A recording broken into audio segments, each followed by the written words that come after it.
I'm Amanda, 34, and my daughter Grace is 12. In my family, I've always been the black sheep while my sister Stephanie was the golden child. When we gathered for Thanksgiving at my parents' home last year, I never imagined my own sister would humiliate my daughter so cruelly. The moment Grace ended up crying in that muddy puddle changed everything. I never thought I'd see the day when my quiet husband Michael would be the one to finally put my family in their place.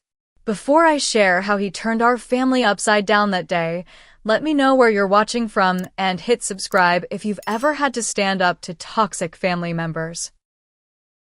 Growing up with Stephanie was never easy. She's 2 years older, always thinner, always prettier according to my parents' standards. From my earliest memories, my weight was a topic of discussion at our dinner table. "Amanda, do you really need another roll?" my mother would ask while piling extra mashed potatoes onto Stephanie's plate. By the time I was 10, I'd internalized the message that my body was somehow wrong. Stephanie capitalized on my insecurities. In middle school, she and her friends nicknamed me Piggy. When I came home crying, my father said I needed to develop thicker skin. My mother suggested I should try harder with my appearance if I wanted to be treated better. Neither ever told Stephanie to stop. High school was worse. Stephanie was homecoming queen, class president, and graduated with honors. I found solace in art and creative writing, but these achievements were dismissed as hobbies, while Stephanie's accomplishments were celebrated with parties and expensive gifts. At my graduation dinner, my parents spent half the time discussing Stephanie's college scholarship, despite the fact it was supposed to be my celebration. I met Michael during my sophomore year of college. He was different from anyone I'd ever known, quiet but confident, and he seemed to genuinely see me. On our third date, when I hesitantly ordered a salad, he looked me in the eyes and said, "Get whatever you actually want to eat. I asked you out because I like who you are, not because of what you eat." I ordered a burger and fries, and it felt like the first free breath I'd taken in years. When Michael met my family at Thanksgiving that year, he witnessed the dynamic firsthand. Stephanie made a comment about how I'd finally found someone willing to date the chubby sister, and Michael calmly replied, "I found someone with a beautiful heart, which seems rare in this family."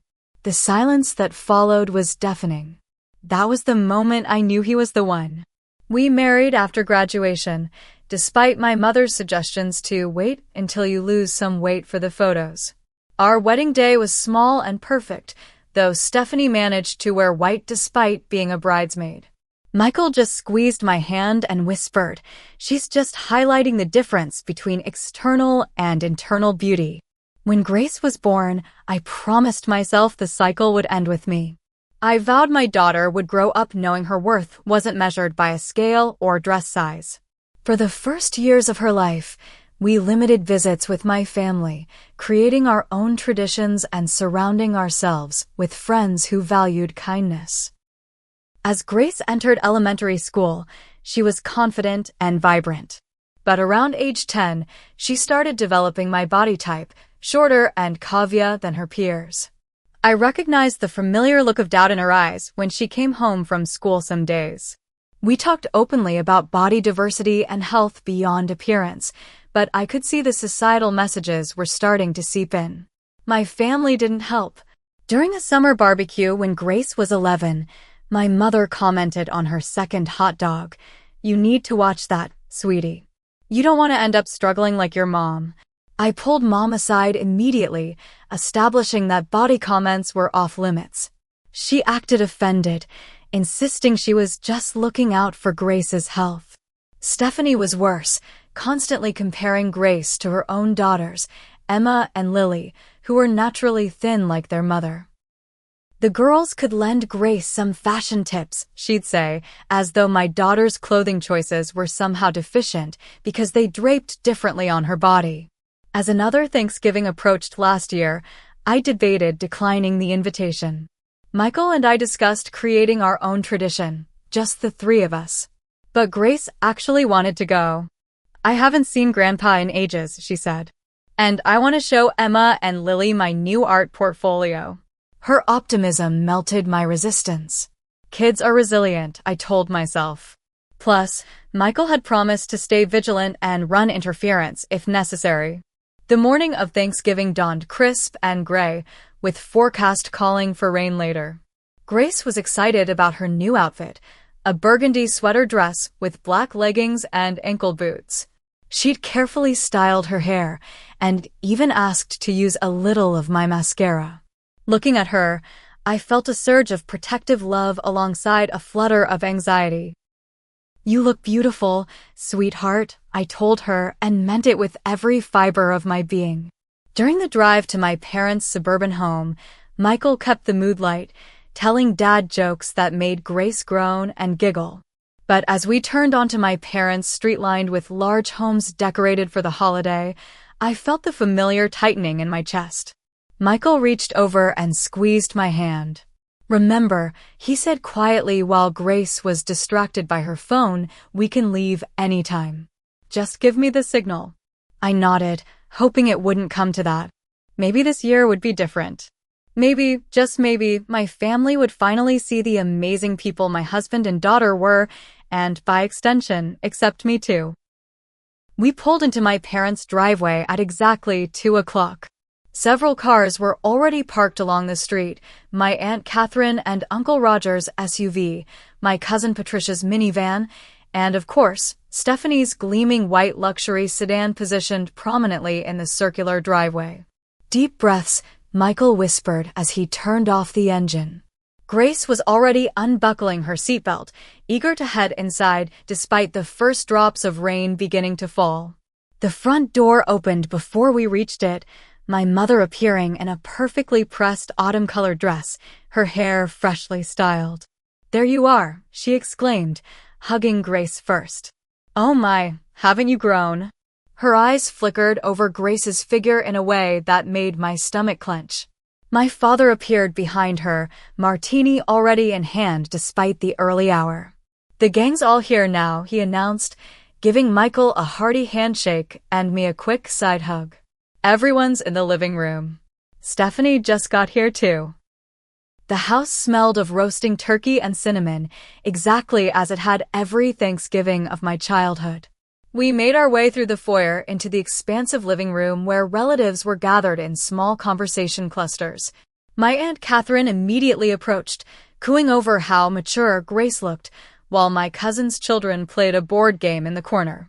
And then there was Stephanie, making her entrance from the kitchen as though she'd been waiting for our arrival to make her appearance. Her blonde hair fell in perfect waves, her slender figure showcased in an expensive-looking cream cashmere sweater and tailored pants. Behind her trailed her husband James, a successful investment banker, carrying a bottle of wine that I was sure cost more than our entire Thanksgiving meal contribution. "Amanda." Finally, Stephanie air-kissed near my cheeks. "I was just telling Mom I could help her fix up whatever you brought for the appetizer table." She glanced dismissively at the homemade cranberry brie puffs I'd spent hours preparing. "They don't need fixing," Michael said pleasantly but firmly. "Amanda's an excellent baker." Stephanie's smile didn't reach her eyes. "Of course.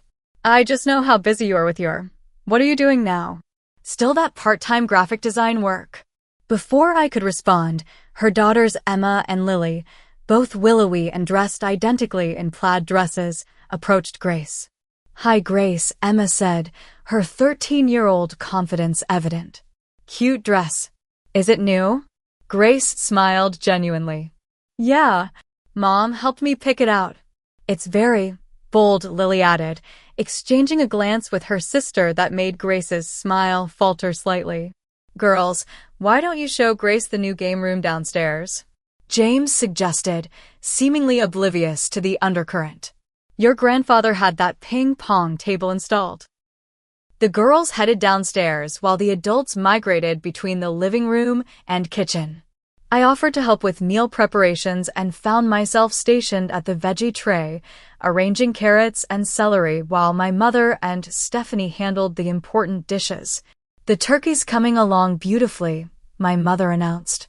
Stephanie brined it overnight using a special method she found in that cooking magazine. "Martha Stewart Living," Stephanie corrected. The issue with my interior design friend's home featured on the cover.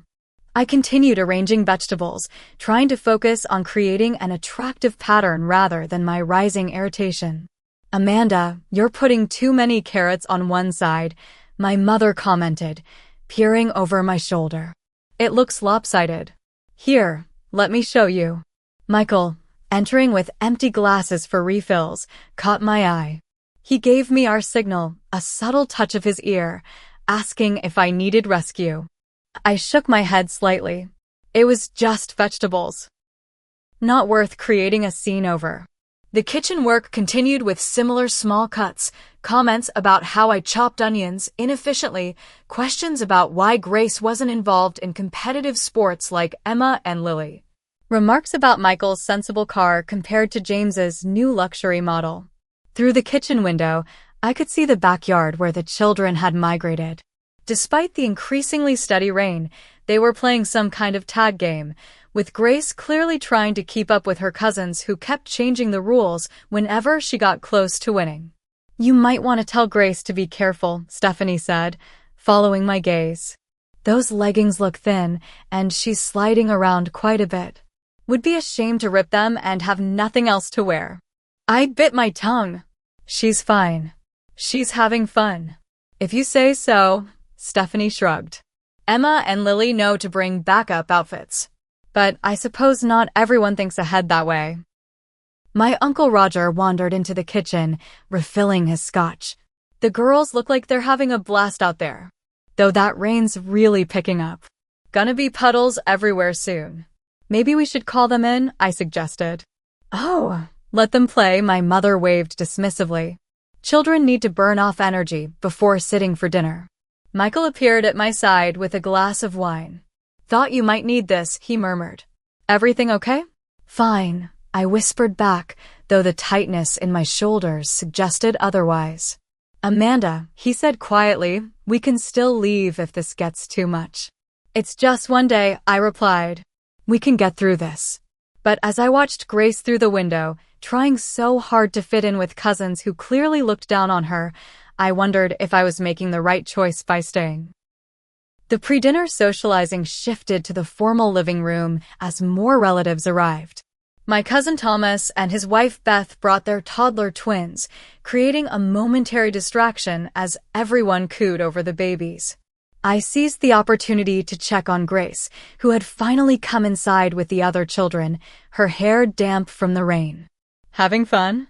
I asked, helping her towel dry her hair in the downstairs bathroom. "Yeah, it's okay," she said, but her expression told a different story.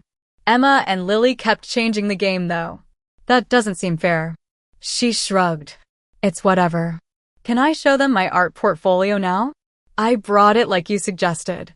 My heart squeezed. Grace had spent weeks selecting her best drawings and paintings for this portfolio, hoping to impress her cousins and grandparents. "Of course, sweetheart. I'm sure they'll love it." We returned to the living room where Stephanie was holding court, describing her daughter's recent achievements. "Emma just made first chair violin," she was saying. "And Lily's coach says she's Olympic material in gymnastics. We're driving to regional competitions almost every weekend." "That's wonderful," my mother gushed. "Such talented girls." Grace approached with her portfolio clutched to her chest. I brought some of my art to show everyone," she said, her voice smaller than usual. "Oh, how nice," my mother said distractedly. "Maybe after dinner, dear." "I'd love to see it now," Michael said, moving to Grace's side. "Why don't you show me and Grandpa?" My father, half listening while watching football on the muted TV, nodded vaguely. "What's that? Art? Sure. Grace carefully opened her portfolio on the coffee table, revealing a detailed charcoal drawing of our backyard garden. "I did this one last month," she explained. "And this watercolor is from my art class." "That's really good, Grace," Michael said sincerely. My father glanced over. "Nice, kiddo.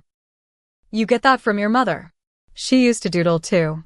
I winced at the dismissive characterization of both our artistic pursuits. Stephanie wandered over, wine glass in hand. "Oh, are we looking at school projects?" Emma, Lily, come see what your cousin made. The girls approached with obvious reluctance. Emma gave the artwork a cursory glance. Cool. Hey, Mom, can we have the iPad to show Grace our gymnastics videos? Art is a nice hobby, Stephanie said with the condescending tone that suggested it was nothing more. Emma used to enjoy coloring too, before she got serious about her violin. Grace's face fell slightly, but she continued showing her portfolio. This won first place in the school art show, she said, pointing to a mixed media piece that had taken her weeks to complete. First place at your school? Lily asked. How many kids entered? Before Grace could answer, my Aunt Catherine called from across the room, Stephanie, we need a family photo before dinner. Bring the girls. The family photo session became yet another exercise in subtle exclusion. My mother arranged everyone on and around the living room sofa, positioning Stephanie's family front and center, with my father beside them. Michael, Grace, and I were directed to stand at the far edge. Amanda, maybe angle yourself a bit more. Yes, that's better, my mother said, clearly trying to minimize my appearance in the frame. Actually, Michael said pleasantly but firmly, why don't Grace and I stand next to her grandfather? Since we don't visit as often, it would be nice to have a good photo with him. My mother hesitated, then reluctantly rearranged. I caught Stephanie whispering something to our mother that made them both glance at Grace with barely concealed disapproval. As we dispersed after photos, I overheard Stephanie in the hallway with our mother. It's really a shame Amanda doesn't help Grace dress more appropriately for her body type, Stephanie was saying. Those leggings do nothing for her. And that hair, so frizzy after being in the rain. I know, my mother sighed. I've tried to suggest some better styles, but you know your sister. Always been sensitive about these things. And the girls clearly taking after her in size. I froze in the hallway, anger and hurt washing over me in equal measure.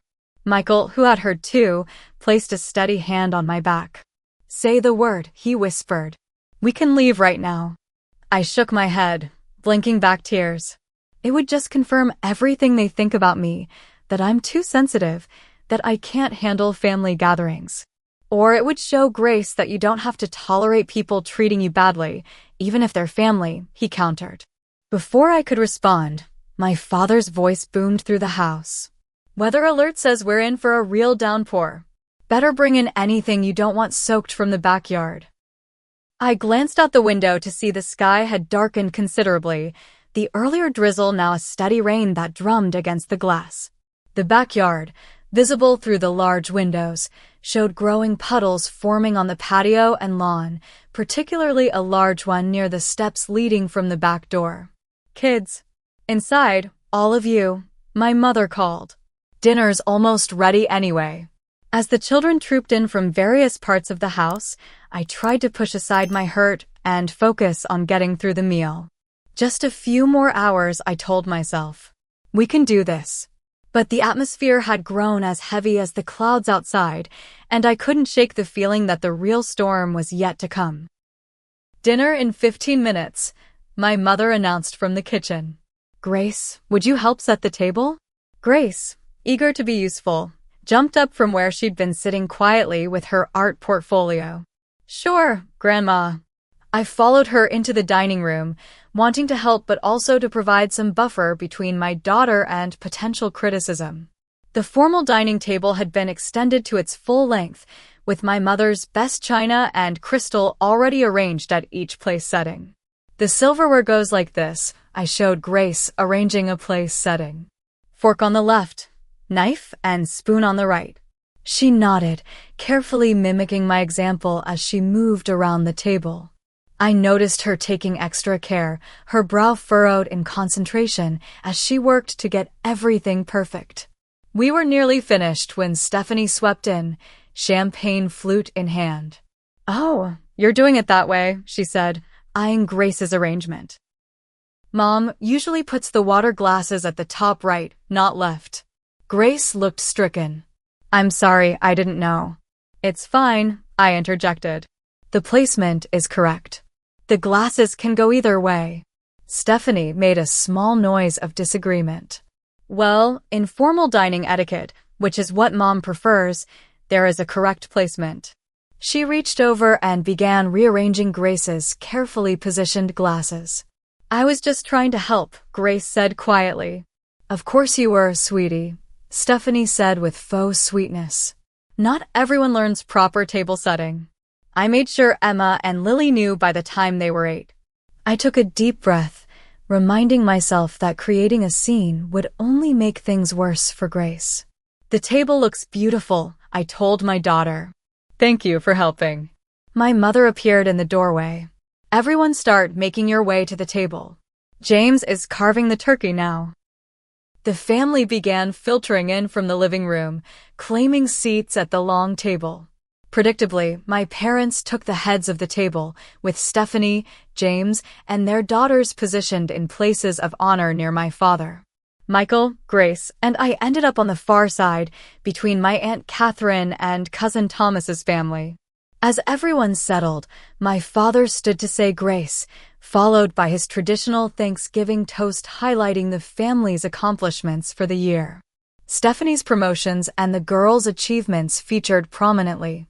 When he mentioned that Amanda and her family joined us again this year, it felt like an afterthought. The platters began circulating, loaded with turkey, stuffing, mashed potatoes, and all the traditional sides. When the cranberry sauce I'd made reached Stephanie, she took a tiny spoonful with visible reluctance. Is this the canned kind or? She let the question hang. I made it from scratch, I replied. It's Grandma Wilson's recipe. Oh! Brave of you to attempt that. It's quite chunky, isn't it? Conversation flowed around the table, mostly dominated by my father and uncle discussing politics, and my mother and Stephanie exchanging stories about their social circles. Grace ate quietly, occasionally glancing at her cousins who were whispering and giggling together. Grace, would you pass the rolls to Emma and Lily? My mother asked. As Grace reached for the basket, she accidentally knocked over Lily's water glass. The water spread quickly across the white tablecloth. Oh! Lily exclaimed, jumping back. I'm so sorry, Grace said, mortified, grabbing her napkin to soak up the spill. It's just water, Michael said calmly. No harm done. But Stephanie was already on her feet. Lily, is your dress wet? Stand up, let me see. It's fine, Mom, Lily said, though she shot Grace an annoyed look. You need to be more careful, Stephanie said to Grace. These linens are antique. I said I was sorry, Grace repeated, her cheeks flushed with embarrassment. My mother swooped in with extra napkins. Let's just clean this up and continue our lovely dinner, shall we? The incident seemed to pass, but the atmosphere had shifted. Stephanie kept shooting disapproving glances at Grace, who had withdrawn into herself, taking smaller bites and barely looking up from her plate. As dinner concluded, my mother suggested, why don't we have dessert in about an hour? The kids might want to stretch their legs a bit before pie. It's raining pretty hard, I pointed out. Just on the covered patio then, she replied. They don't need to go into the yard. The children were excused, and the adults remained at the table, moving on to coffee and more wine. Michael kept a protective eye on Grace, as she reluctantly followed her cousins toward the kitchen that led to the back patio. I was half listening to my aunt's story about her recent cruise when I heard raised voices from the kitchen. I exchanged a glance with Michael and stood up to investigate. In the kitchen, I found Stephanie confronting Grace, who was backed against the counter. Emma and Lily stood nearby, identical expressions of smug satisfaction on their faces. What's going on? I asked, moving to Grace's side. Your daughter just shoved Emma while they were walking through the doorway, Stephanie said accusingly. I didn't, Grace protested. We bumped into each other because the doorway is narrow. I already said sorry. She did it on purpose, Mom, Emma insisted. She's been weird all day because we didn't like her drawings. That's not true. Grace's voice cracked. I put an arm around Grace's shoulders. I'm sure it was just an accident. The doorway is narrow and everyone's been moving around a lot. Stephanie's eyes narrowed. Of course you'd take her side. You always make excuses for her behavior, just like our parents did for you. Excuse me? I felt heat rising in my face.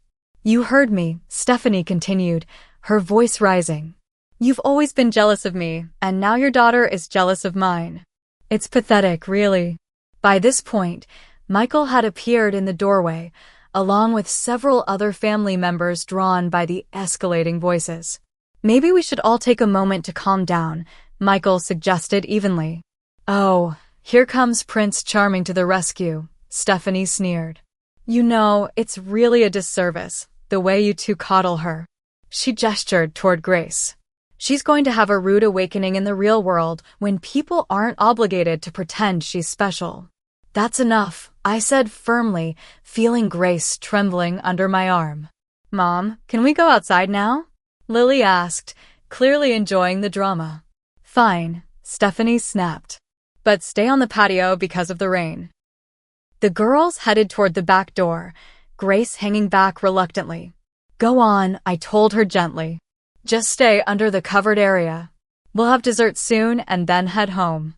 Grace nodded and followed her cousins, though the distance between them was noticeable. I turned back to Stephanie. You had no right to speak to Grace that way. Oh, please, she scoffed. You're so sensitive. This is why Grace is the way she is. You've taught her to play the victim, just like you always have. Before I could respond, we heard a commotion from the patio, raised voices, then a splash, and a cry that I immediately recognized as Grace's. I rushed toward the back door, Michael right behind me. What I saw made my blood run cold. Grace was lying in a large, muddy puddle at the bottom of the patio steps, completely soaked and covered in mud. Her new burgundy dress was ruined, her hair plastered to her face with dirty water. Stephanie stood at the top of the steps, Emma and Lily beside her, all three with expressions that made it clear this was no accident. Now you're just like your mother, you dirty pig. Stephanie's words hung in the air as Grace began to sob. Several relatives had gathered behind us, and I heard muffled laughter from someone, my Uncle Roger, I thought. Others simply looked away uncomfortably. I rushed down the steps to Grace, kneeling beside her despite the mud. It's okay, sweetheart. It's okay. She pushed me, Mom, Grace sobbed. Aunt Stephanie pushed me when I tried to come back inside. I looked up at my sister in disbelief. You pushed her? Your own niece? She's 12 years old, Stephanie. Stephanie rolled her eyes. Don't be dramatic. She slipped. And that pig comment was just a joke. She knows we were just playing around. Grace's sobs intensified, her whole body shaking as I tried to help her up from the muddy puddle. And that's when I felt Michael's presence beside us. I looked up to see an expression on my husband's face I'd rarely witnessed before, calm fury, controlled but unmistakable. What did you just do to my daughter? He asked Stephanie, his voice quiet but carrying across the suddenly silent patio. Michael helped Grace to her feet with gentle hands, then stripped off his clean blue dress shirt, leaving him in just his white undershirt. He wrapped the shirt around Grace's shoulders like a protective shield. Are you hurt anywhere? He asked her softly. When she shook her head through her tears, he nodded. Good. Let's get you inside where it's warm. But instead of leading Grace through the gauntlet of relatives still gathered at the back door, he guided her toward the side gate. Amanda, would you get our coats and Grace's bag, please? We're leaving. His calm demeanor seemed to break the frozen tableau. Stephanie let out a dramatic sigh. Oh, come on, it was just a little mud. Everyone's overreacting. Tell them, Mom.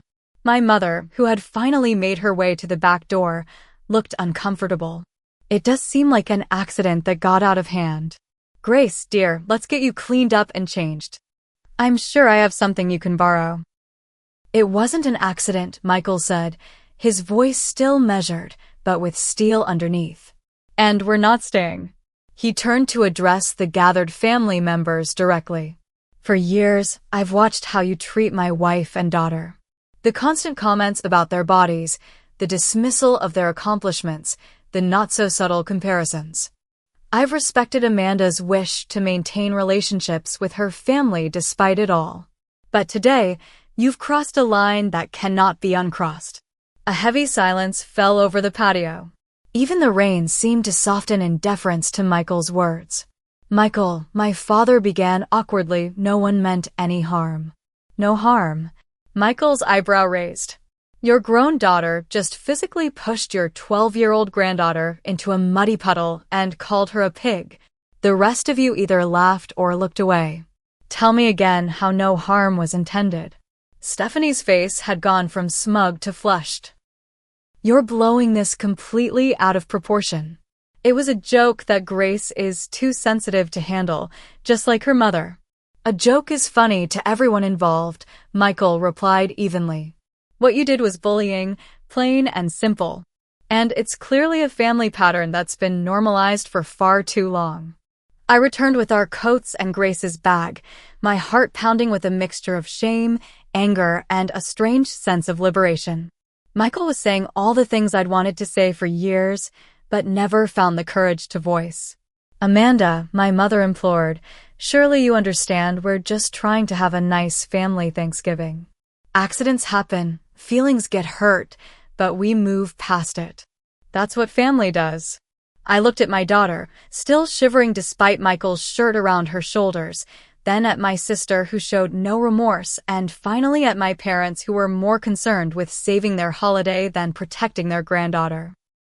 "No, Mom," I said, finding my voice at last. "What families should do is protect each other, not tear each other down. What happened to Grace wasn't an accident. And it wasn't isolated. It's just the most visible example of how this family has always treated us. Us against them, as always," Stephanie muttered. "Nothing's changed since we were kids." "You're right about that," I agreed.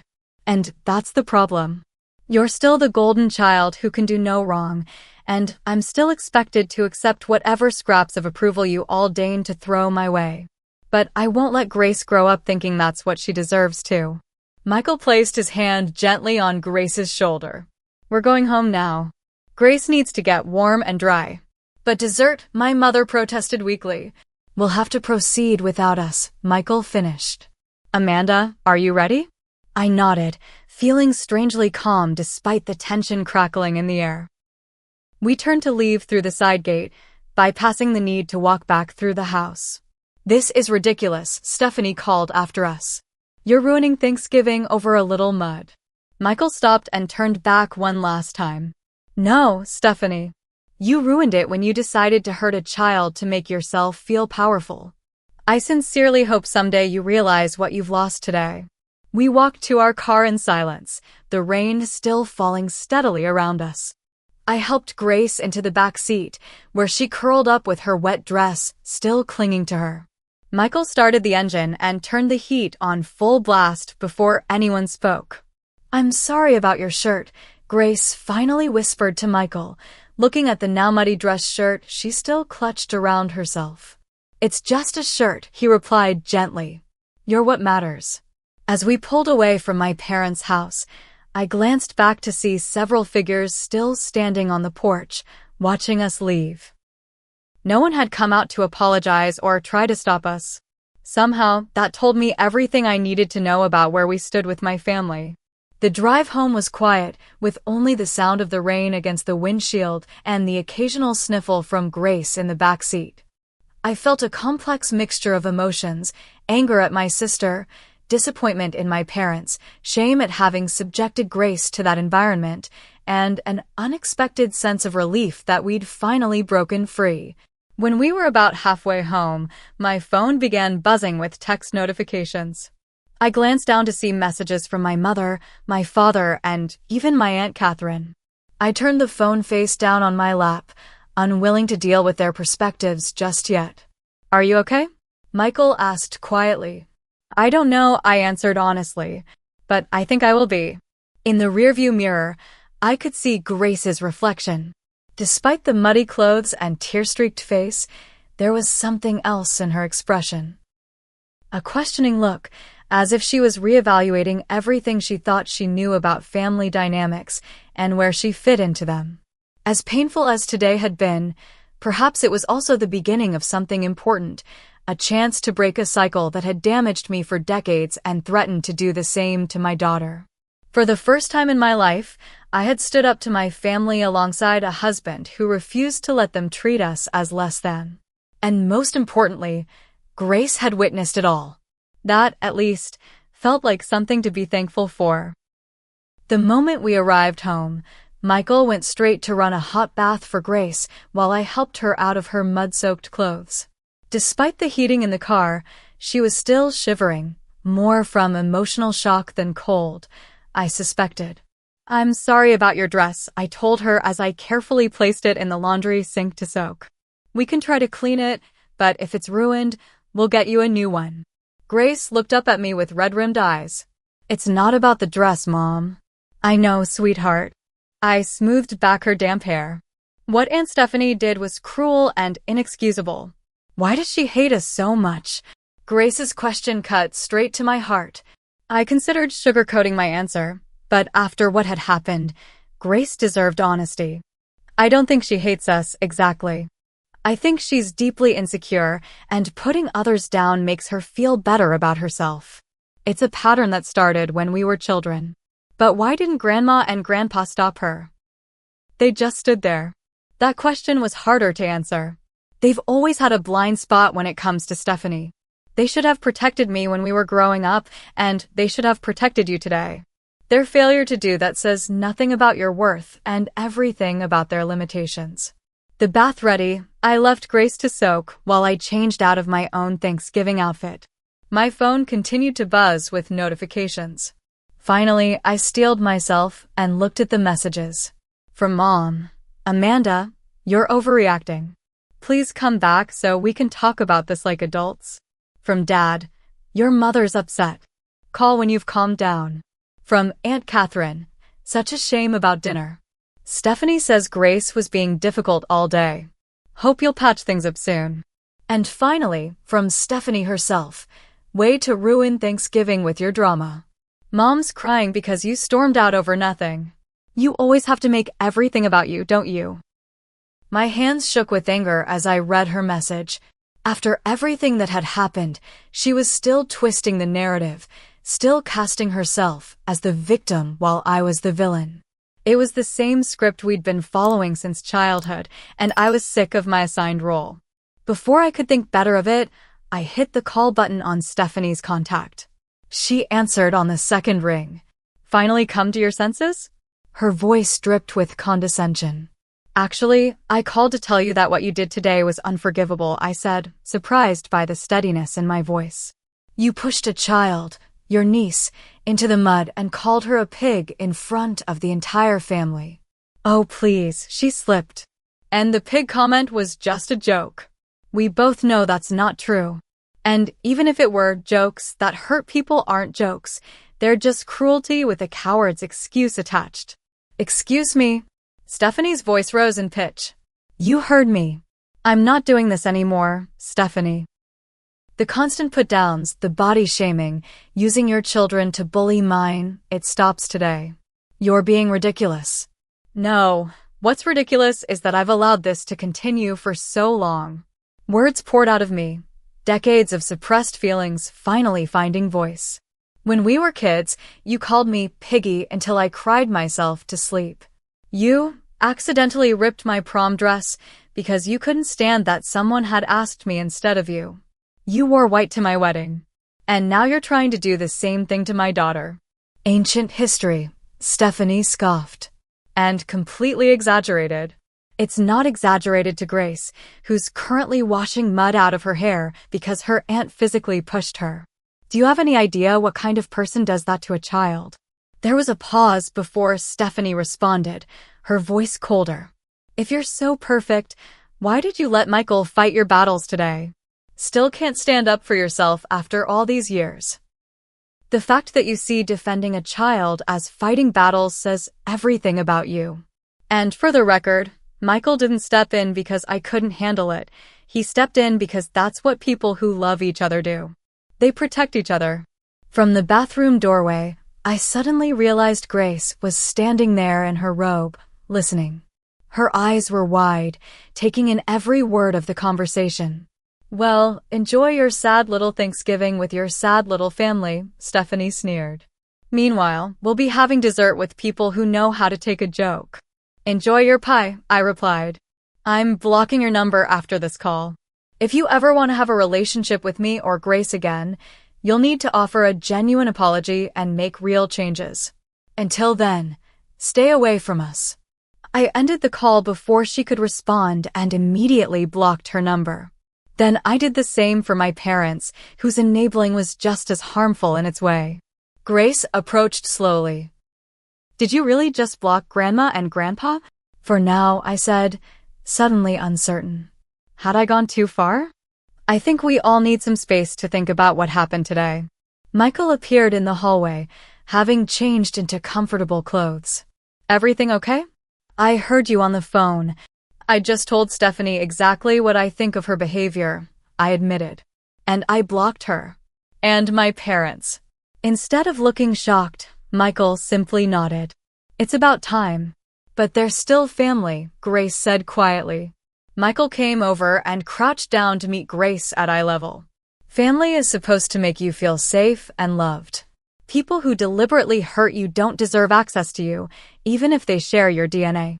Grace considered this. So what happens now? No more Thanksgiving or Christmas with them ever. I don't know, honey, I answered honestly. That depends on whether they can recognize what they did wrong and make real changes. But what I do know is that we're not going to pretend everything's fine when it isn't. I'm kinda hungry, Grace admitted. We didn't really get to eat much. Michael smiled. Well, we have all the ingredients for a proper Thanksgiving dinner. What do you say we make our own? And so we did. Still in our comfortable clothes, we worked together in the kitchen, preparing a simplified version of the traditional meal. Michael handled the turkey breast while Grace and I worked on mashed potatoes and vegetables. We played music, shared stories, and gradually, the tension from earlier began to dissolve.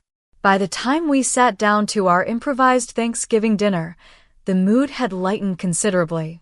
We used our everyday dishes instead of fancy china, served sparkling cider in mismatched glasses, and toasted to family, the one we choose. After dinner, we moved to the living room and played board games, something we'd never been able to do at my parents' house, where post-dinner activities were strictly regulated. Grace laughed genuinely for the first time that day when Michael dramatically lost at Monopoly. Later that evening, my phone lit up with a notification from a name that surprised me, my cousin Patricia. Just wanted to check if Grace is okay, her message read. What Stephanie did today was awful. No one knew what to say, but that's no excuse for not speaking up. I'm sorry. I showed the message to Michael. Should I respond? That's up to you, he said. But it sounds sincere. I typed back, Grace is okay now. Thank you for checking and for acknowledging what happened. Patricia's response came quickly. I should have said something in the moment. My daughter Zoe told me she's seen Stephanie's girls be mean to Grace before at family gatherings, but was afraid to say anything. If you're open to it, maybe Zoe and Grace could get together sometime outside of family events. This unexpected connection brought tears to my eyes. Even amid the fracturing of some family relationships, new ones were potentially forming. Over the next few days, more messages trickled in from extended family members, some supportive, others less so. My parents left increasingly frustrated voicemails about how I was tearing the family apart over a misunderstanding. I deleted them without responding. But the most surprising development came a week after Thanksgiving, when I opened our front door to find Stephanie standing on the porch, alone and looking uncharacteristically uncertain. What are you doing here? I asked, making no move to invite her in. I came to talk, she said. Can I come in? No, I replied firmly. Say what you came to say from there. She looked taken aback, probably unused to being denied anything she wanted. Fine. I came to apologize, I guess. You guess. Stephanie sighed. Look, maybe I was out of line with Grace. I shouldn't have pushed her. That's not an apology. That's a partial admission with a built-in excuse. What do you want from me, Amanda? She snapped, her facade cracking. To grovel? To admit I've been terrible to you our whole lives? Is that what you need to hear? I don't need to hear anything from you, I said truthfully. I didn't ask you to come here. But if you want any relationship with me or my daughter in the future, then yes, you need to acknowledge the pattern of behavior, not just the most recent incident. She stared at me for a long moment, then shook her head. You've changed. Yes, I agreed. I have. As Stephanie drove away, I felt neither triumph nor regret, just a quiet certainty that I was finally setting the boundaries I should have established long ago. The real surprise came a month later, in the form of a letter, an actual handwritten letter from Stephanie. I read it alone first, bracing for more manipulation or half-hearted apologies. Instead, I found something I'd never expected: vulnerability. I've been seeing a therapist since Thanksgiving, she wrote. She's helping me recognize patterns I didn't want to see. The truth is, I've always been jealous of you, of your creativity, your genuine nature, and especially the way Michael loves you unconditionally. Our parents put so much pressure on me to be perfect that I thought tearing you down was the only way to stay on top. It's not an excuse, but maybe it helps explain why I've been so awful. I'm truly sorry for hurting Grace. If you're willing, I'd like to meet for coffee sometime, just us. I sat with the letter for several days before showing it to Michael and discussing whether to respond. Eventually, I decided to take a cautious step forward. We arranged to meet at a neutral coffee shop halfway between our homes. Walking in, I spotted Stephanie already at a table, looking smaller somehow without her usual entourage of admirers. Thank you for coming, she said as I sat down. Your letter surprised me, I admitted. It surprised me too, in a way, she replied with unexpected honesty. Writing it forced me to confront things I've been avoiding for decades. What followed was the most genuine conversation we'd ever had. Stephanie spoke about the crushing expectations our parents had placed on her, while I shared how their dismissal had shaped my self-worth. We cried, we laughed uncomfortably, and for the first time, we truly saw each other. I don't expect forgiveness right away, Stephanie said as we prepared to leave. But I'd like the chance to be a better sister and a better Aunt to Grace. That will take time, I told her. And actions, not just words. She nodded. I know. I'm willing to put in the work if you're willing to leave the door open, even just a crack. As winter turned to spring, small steps were taken.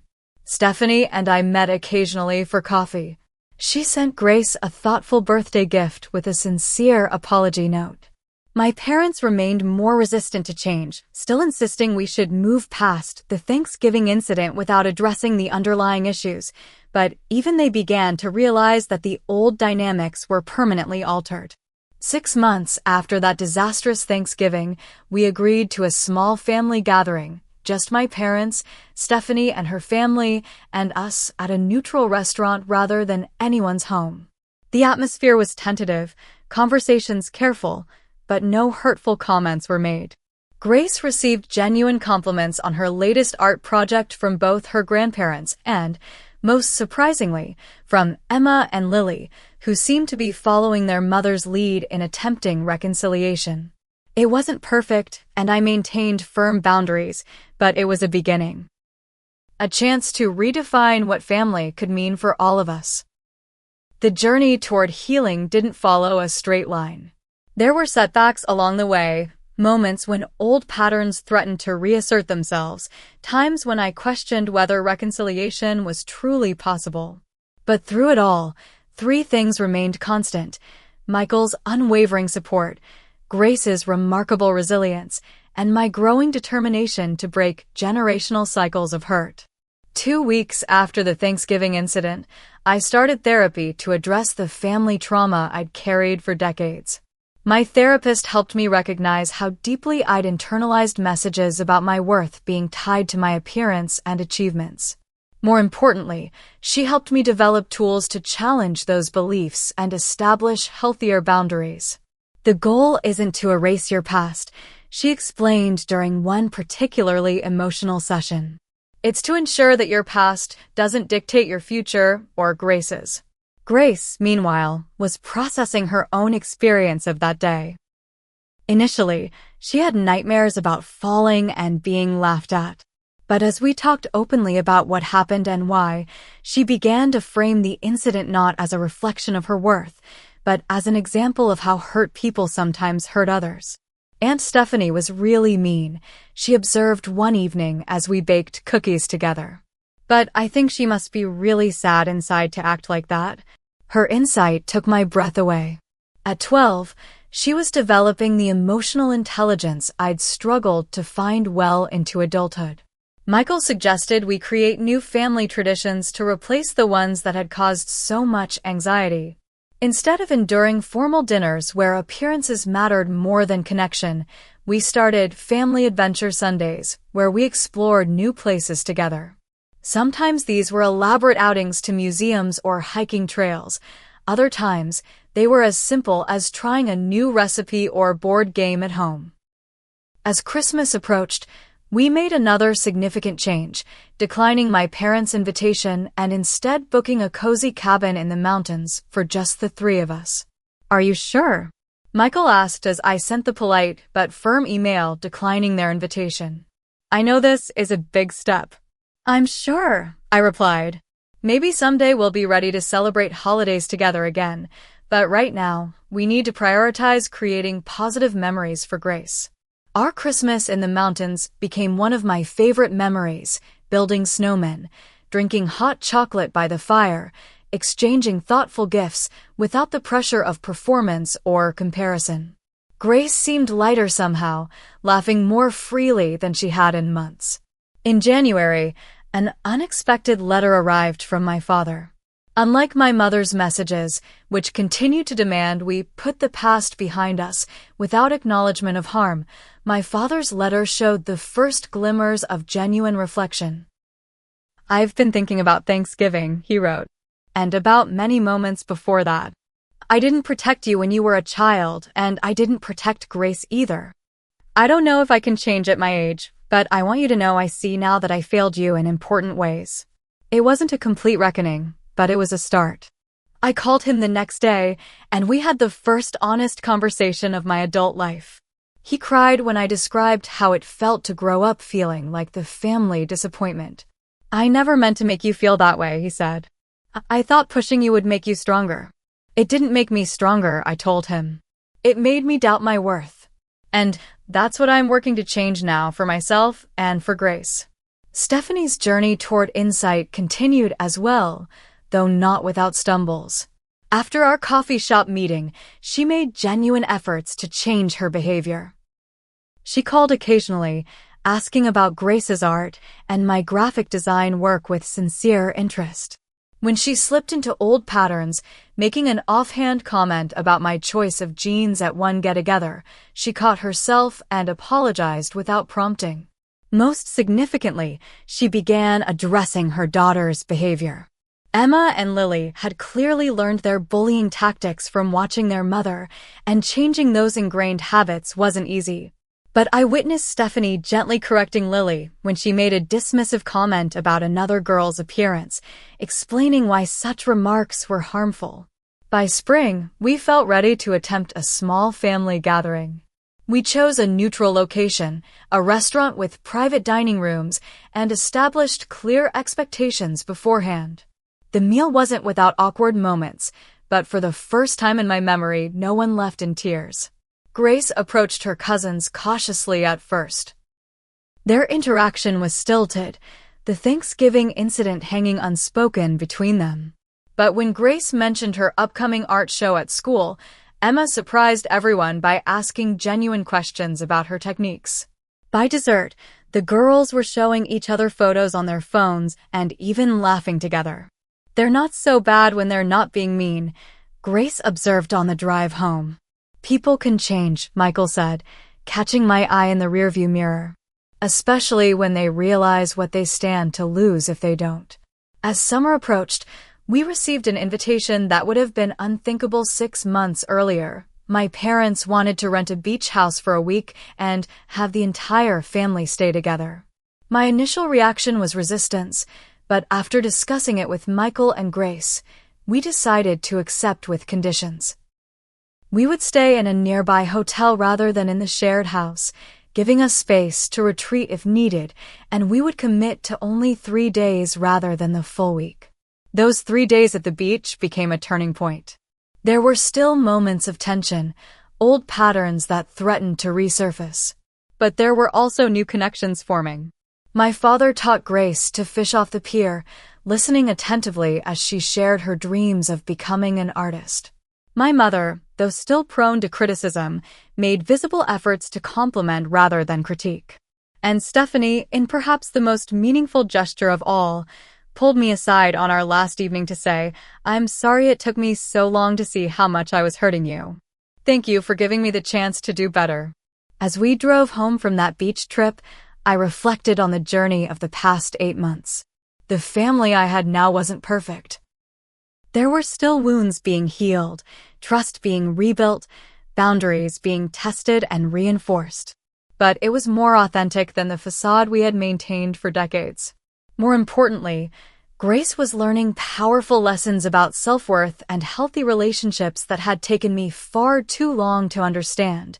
That love shouldn't be conditional, that standing up for yourself isn't selfish, and that sometimes the people who should love you the most need the clearest boundaries. "Mom?" Grace's voice broke into my thoughts from the back seat. "I'm kind of glad Aunt Stephanie pushed me into that puddle last Thanksgiving." I turned to look at her, startled. "You are?" She nodded thoughtfully. "If it hadn't happened, everything would still be the same. We'd still be pretending everything was okay when it wasn't. And I might have grown up thinking that's just how families are supposed to be." Michael reached over to squeeze my hand as I blinked back tears. Out of the most painful moment of our family history had come the most valuable lesson, that real family isn't about maintaining appearances or enduring mistreatment for the sake of tradition. It's about protecting each other, speaking truth even when it's difficult, and being willing to grow and change together. That muddy Thanksgiving had been a breaking point, but also a breakthrough, the moment we stopped accepting scraps of conditional affection and demanded the respect and love we deserved. And while the path forward wasn't always smooth, it was authentic in a way our family relationships had never been before. So, if you're watching this and recognizing patterns from your own family, remember that you deserve better than to be someone else's emotional punching bag. Setting boundaries isn't selfish. It's sometimes the most loving thing you can do, both for yourself and for those who need the opportunity to recognize their own harmful behaviors. Have you ever had to stand up to toxic family members? How did you handle it? Let me know in the comments below. And if this story resonated with you, please hit that subscribe button and share this video with someone who might need to hear that they're not alone. Remember, sometimes the most important family traditions are the harmful ones we choose to break. Thank you for watching, and remember that you are worthy of respect and genuine love no matter what anyone else might say.